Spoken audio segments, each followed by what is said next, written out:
नमस्कार, मैं अविनाश भारती साहित्यिकी में आप सभी का इस्तकबाल करता हूं, स्वागत करता हूं। जैसा कि आप सभी जानते हैं, आज की यह परिचर्चा फणीश्वरनाथ रेणु पर केंद्रित है। इसके अंतर्गत हम बात करेंगे फणीश्वरनाथ रेणु की साहित्यिक प्रवृत्तियों पर, उनकी रचनाओं की प्रासंगिकता की बात होगी और उनकी भाषा, शिल्प, कहन शैली की बात होगी। इस परिचर्चा में हमारे विशेषज्ञ मौजूद हैं जो इस विषय पर बात करेंगे।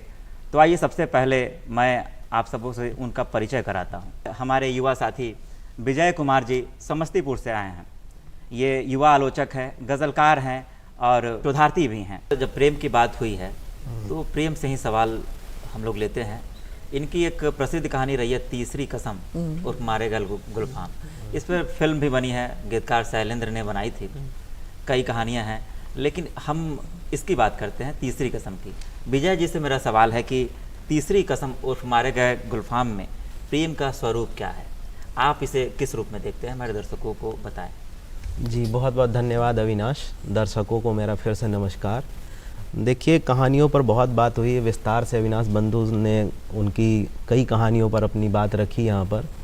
लेकिन तीसरी कसम रेणु की एक ऐसी कहानी है जिस पर सिर्फ इस कहानी पर एक अलग से चर्चा की जा सकती है।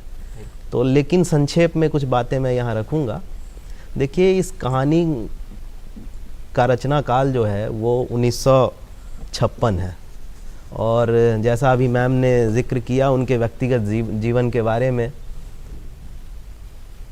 तो उनका जो व्यक्तिगत जीवन है और उस जीवन में जो प्रेम है, उस प्रेम को से जोड़कर जब आप तीसरी कसम को देखेंगे, पढ़ेंगे, तब आपको समझ में आएगा कि कोई हीरामन ऐसे ही नहीं हो जाता है, कोई हीराबाई ऐसे ही नहीं हो जाती है। उसके लिए एक पूरा जीवन लगता है, उसके लिए प्रेम को जीना पड़ता है, प्रेम को महसूस करना पड़ता है। और जब तीसरी कसम कहानी की बात होती है तो हीरामन और हीराबाई की बात होती है।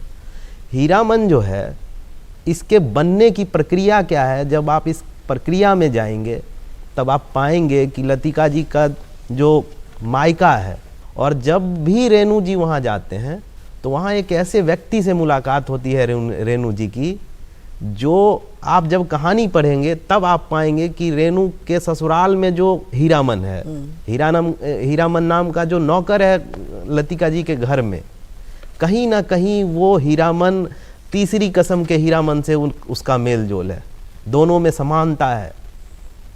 लतिका जी इस बात को स्वीकार करती हैं। अपने एक अध्येता हैं अनंत, उन्होंने जब इस सवाल को पूछा कि हीरामन के बारे में आप क्या सोचती हैं, वो किस तरह के पात्र हैं, इसके जवाब में लतिका जी ने कहा कि फिल्म में जब हीरामन को दिखाया गया, इस तरह का पात्र मेरे घर में था, और पहली ही नज़र में रेणु जी से जब उनका आमना सामना दोनों का हुआ, तब वो दूध निकाल रहा था गाय का, और उसी समय दोनों की पहली नज़र में जो एक कशिश होती है, दोनों का एक दूसरे के प्रति आकर्षण, वो हुआ, और रेणु जी के मन में कहीं ना कहीं वो हीरामन बस गया।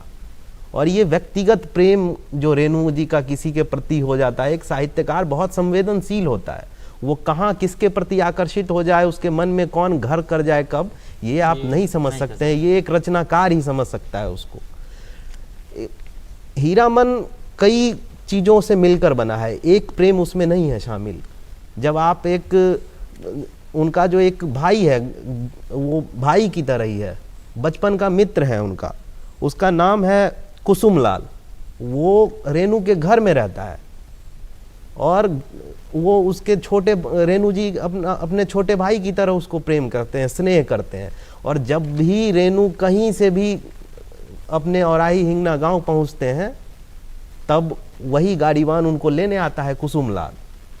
तो ये गाड़ीवान वाला संदर्भ उनके दोस्त से जुड़ता है, और वो जो भोला भाला और सीधा साधा एक इंसान है, उसका संदर्भ लतिका जी के नौकर से जुड़ता है। और जब आप हीराबाई की बात करते हैं तो हीराबाई का संदर्भ यहाँ आता है। उनके एक मित्र हैं, उन्होंने इस बात को स्वीकार किया है, चूंकि जो रेणु का समय है वो समय आधुनिक समय नहीं है, वहाँ मनोरंजन के साधन इतने समग्र नहीं थे, वहाँ बहुत कम संसाधन मौजूद थे और उसमें नाटक नौटंकी इस सब की बहुत महत्व था इस सब का। तो रेणु जी बहुत शौकीन थे नाटक नौटंकी को देखने का, और वो वहाँ से हीराबाई आती है। रेणु देखिए जब ये कहानी लिख रहे हैं तो इस कहानी में जो प्रेम का तत्व है ये बहुत एक आध्यात्मिक स्तर का प्रेम है दोनों में।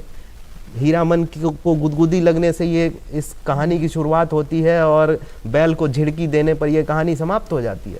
लेकिन इस बीच में जो प्रेम घटित होता है उसका फलक बहुत विस्तृत है, और आज के समय में ये बहुत महत्वपूर्ण हो जाती है कहानी, क्योंकि आज आप खबरों के माध्यम से प्रेम का जो स्वरूप देखते हैं, आज का प्रेम मांसल अधिक हो गया है। वनिस्पत आप रेणु की कहानी को, तीसरी कसम को देखिए, उसका प्रेम आध्यात्मिक है, वो उदात्त प्रेम है, वो समर्पण का प्रेम है। यहाँ वो चंद्रदास शर्मा गुलेरी की जो कहानी है उसने कहा था, उससे कहीं ना कहीं ये कहानी जुड़ती हुई नजर आती है। दोनों में एक समानता, समर्पण का भाव है। प्रेम रेणु की कहानी में प्रेम पाने की वस्तु नहीं है, समर्पण, वो समर्पण है, त्याग है, बलिदान है।